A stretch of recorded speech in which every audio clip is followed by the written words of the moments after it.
Jerusalem. This ancient city lies at the very heart of the Israel-Palestinian conflict. And we've seen many times how just a small change on the ground here can quickly lead to a flare-up and to violence.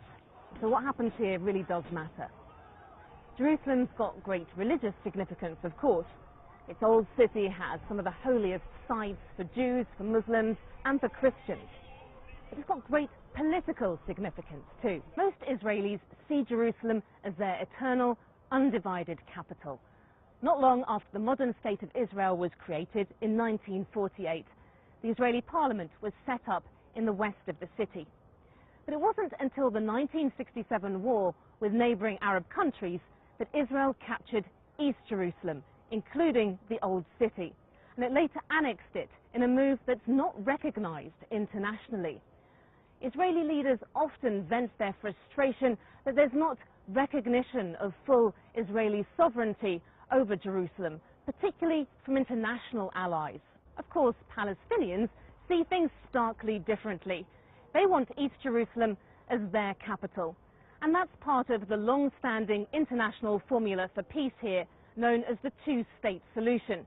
Basically, the idea that an independent Palestinian state would be created alongside Israel, along the boundaries that existed before 1967.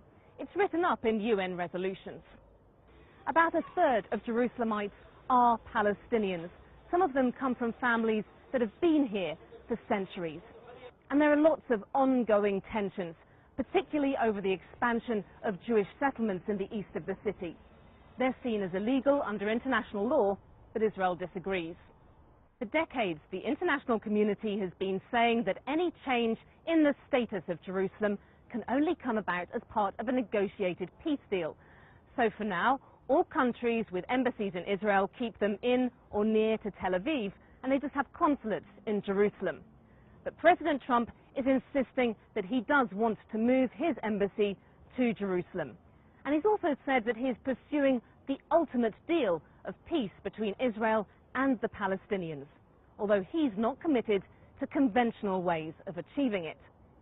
So I'm looking at two-state and one-state, and I like the one that both parties like.